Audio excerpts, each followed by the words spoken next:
Hello students, आगे वाला दिन हम लोग 6.1 कंप्लीट किए थे। आज 6.2 करेंगे। 6.2 में है Ohm's law, that is very very important. Ohm's law इधर दिया गया है, ये वेरी वेरी इंपॉर्टेंट है। उसके साथ ये भी लगाना इंपॉर्टेंट है। क्या बोल रहा है? Temperature and other physical conditions remaining unchanged, the strength of current flowing through a conductor is directly proportional to the potential difference between the two ends of the conductor. Okay, इसमें क्या बोल रहा है? टेम्परेचर और other physical condition same है, change नहीं हुआ है, अनचेंज्ड है। टेम्परेचर और अदर फिजिकल कंडीशंस सेम है। The strength of current flowing through a conductor के बीच से जो स्ट्रेंथ ऑफ करंट फ्लो कर रहा है, that is directly proportional to the potential difference between the two ends of the conductor. अभी इसमें देखो, मैथमेटिकल फॉर्म में क्या दिया है कि two end points A and B, दो एंड पॉइंट्स है ए एंड बी। ओके,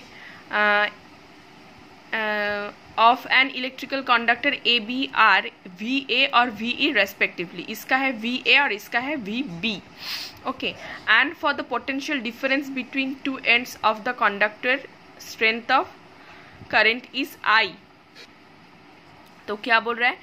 बोल रहा है कि potential difference between two ends of the conductor strength of current is I. मतलब ये स्ट्रेंथ ऑफ करंट है I, is flowing from A to B, A से बी में जा रहा है। ये वाला आई ए से बी में जा रहा है। तो इसमें क्या बोल रहा है? इसमें बोला था कि the strength of current flowing through a conductor is directly proportional. मतलब ये आई है directly proportional to the potential difference. मतलब इधर में जो वी ए है और इधर में जो वी बी है, इस दोनों का पोटेंशियल डिफरेंस क्या होगा? V A minus V B, क्योंकि इधर से इधर जा रहा है तो V A minus V B. तो ये इसके साथ, मतलब आई के साथ वो V A minus V B क्या होगा? डायरेक्टली प्रोपोर्शनल होगा। तो इधर में देखो, अगर वी ए और वी बी दोनों का माइनस करके वी आया है, then according to the Ohm's law V varies I और वी इज इक्वल टू के आई, जहाँ के है प्रोपोर्शनली कांस्टेंट। ठीक है, तो ये हो गया ओहम्स लॉ। ठीक है, this is very very important, अच्छे से लर्न कर लेना, ये आ ही सकता है। और ये ओहम्स लॉ के साथ ये जो ग्राफिकल रिप्रेजेंटेशन है वो भी देख लेना अच्छे से, ग्राफिक के साथ। आई वी ग्राफ ये आ सकता है, आई वी ग्राफ। ओके, इसके साथ अच्छे से वो ओहम्स लॉ याद कर लेना। अच्छा, नेक्स्ट है EMF and internal resistance of a cell. इसमें क्या बोल रहा है? Active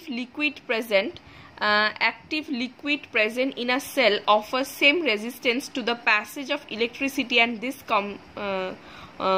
obstruction to current is called internal resistance of a cell.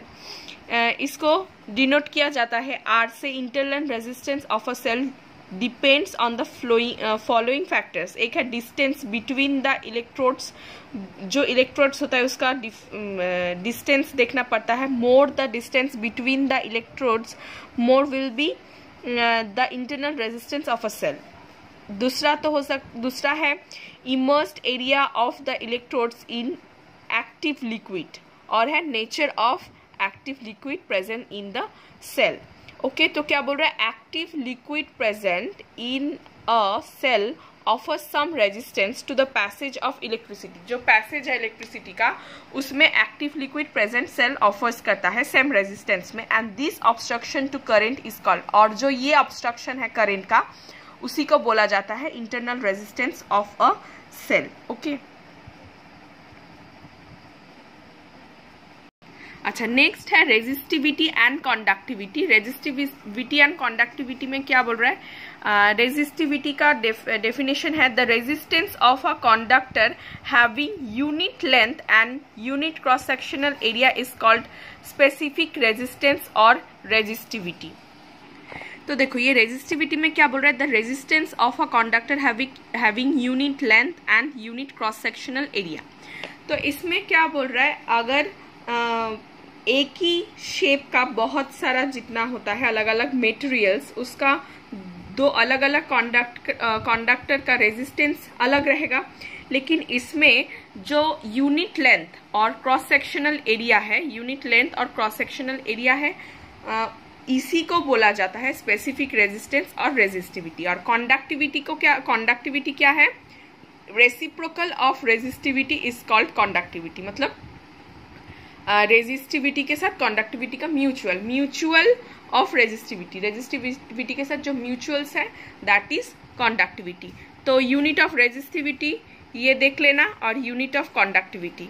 Unit हमेशा अच्छे से लर्न करना, क्योंकि कोई भी यूनिट कभी भी आ सकता है। ओके, तो ये रहा रेजिस्टिविटी, उसका यूनिट, कंडक्टिविटी और उसका यूनिट।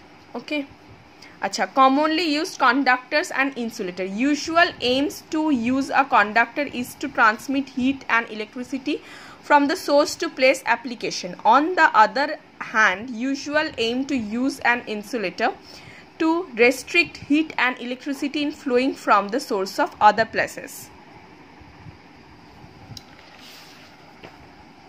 Examples में क्या दिया है? Number 1, cooking utensils are generally made of aluminium because aluminium is a good conductor of heat, but at the same time the handle of a cooking pan is covered with plastic insulator of heat, जिसको हम लोग insulator बोलते हैं, insulator of heat, so that one using the pan will not suffer from burn in hand when the pan is remove from the oven. Okay, तो इसी के वजह से जो पैन होता है उसका बेस जहाँ पर कुक किया जाता है वो बेस होता है एल्युमिनियम, और जो हैंडल होता है वो होता है प्लास्टिक, जो कि है insulator of heat.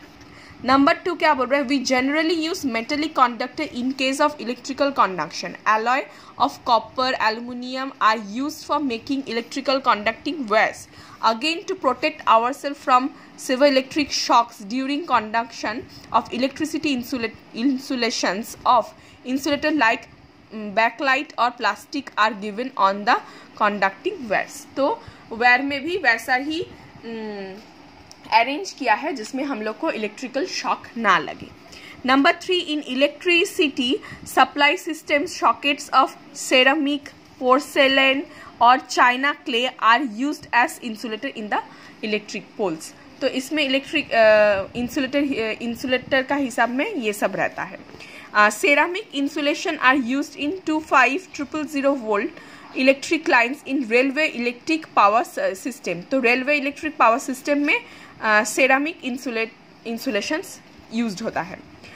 In domestic electric lines an alloy of tin and lead having high resistance and low melting point in is used as fuse wire. Holder of plastic or china clay are used as insulator in this fuse. Beside this, we use different conductor like iron, alloy of iron, copper, and many insulator like glass, rubber, paper, PVC, etc. in our everyday life.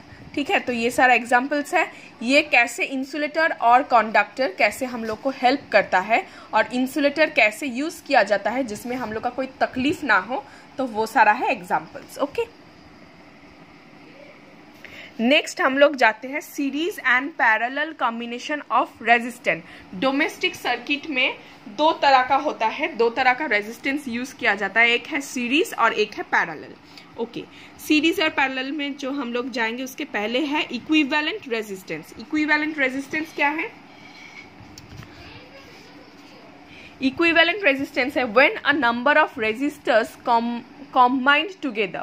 Number of resistors combined together in an electric circuit behave like a single resistor which maintains the same current or the same potential difference of the circuit. Then it is called equivalent resistance. So equivalent resistance is very easy. इसमें क्या बोला? When a number of resistors combined together in an electric circuit. Electric circuit में जब बहुत सारा resistors combine होता है like a single resistor which maintain, एक सिंगल रेजिस्टर है जो मेंटेन करता है सेम करंट मेंटेन करता है और द सेम पोटेंशियल डिफरेंस, या तो सेम करंट या same difference potential difference of the circuit.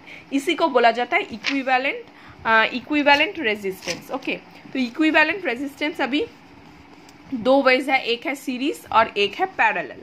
Series का मतलब क्या है, सीरीज जैसे सीरियल वाइज रहता है, तो उसमें देखो सीरीज कॉम्बिनेशन में क्या बोल रहा है, if in an electric circuit a number of resistors are join end to end consecutively so that same current flows through each, then the combination is called series combination of resistance. इसमें देखो these resistors R1, R2 and R3 are connected in series. ये है R1, इधर से इतना तक है R1, B से C तक है R2 और C से D तक है R3. ये तीनों रेजिस्टर्स को क्या किया है, सीरियल वाइज कॉम्बाइन किया गया है. तो ये सीरियल वाइज कॉम्बाइन करने से इधर से जो करंट फ्लो शुरू हो रहा है इतना तक ही जाएगा, तो एक ही में जाएगा थ्रो ईच. तो इसी को बोला, ये जो कॉम्बिनेशन है सीरियल वाइज, इसको बोला जाता है series combination of resistance. Okay, अभी देखो सीरीज हो गया, अभी है पैरेलल कॉम्बिनेशन. पैरेलल कॉम्बिनेशन मैं और डेफिनेशन पढ़ के नहीं बोल रही हूँ, मैं डायरेक्टली इधर जो डायग्राम है उधर से बोल दे रही हूँ. देखो इसमें तीनों है R1, R2 और 3. इसको देखो पैरेलल वाइज रखा गया है और इधर से ज्वाइन कर दिया है, तो इधर से जाएगा, ये फ्लो करेगा, इधर भी जाएगा, इधर से फ्लो करके इधर भी जाएगा, इधर आएगा, और इधर से फ्लो करके इधर से भी जाएगा. तो इसको बोला जाता है पैरेलल. तो सीरीज कॉम्बिनेशन है जो सीरियल वाइज रखा जाता है, और पैरेलल कॉम्बिनेशन ऑफ रेजिस्टेंस है जो रेजिस्टर्स को पैरेलल वाइज रखा जाता है, दैट इज पैरेलल कॉम्बिनेशन. तो फिलहाल ये 6.2 भी कंप्लीटेड. ओके.